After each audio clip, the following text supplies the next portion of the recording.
símbolo de paz.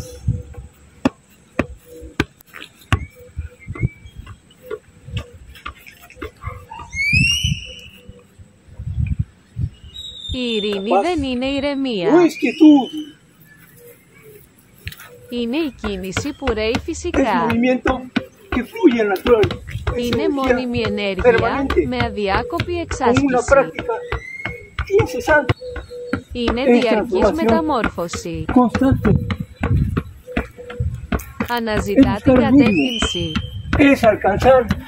Επιτυγχάνει ισορροπία σε έναν παγκόσμιο κόσμο που αναζητά την ειρήνη.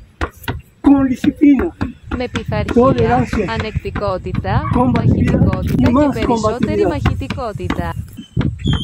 Με συντονισμένες και συγχρονισμένες δράσεις που επιδιώκουν την ειρήνη στην αριστερά, στο κέντρο, δεξιά, μπροστά, πίσω. Να εξελιχθεί από τη λογική στην κοινωνική συνείδηση του ανθρώπου.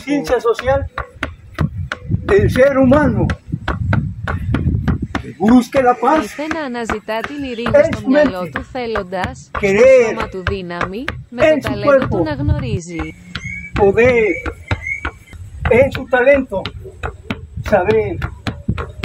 Τότητες και εμπειρίες, σε συνειδητή ισορροπία για κοινωνική δικαιοσύνη.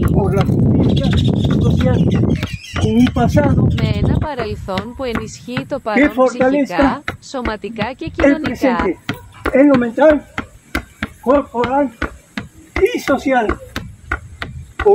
Για ένα μέλλον πραγματικής αξίας, όπου η γνώση σέβεται με πειθαρχία, ανεκτικότητα και μαχητικότητα.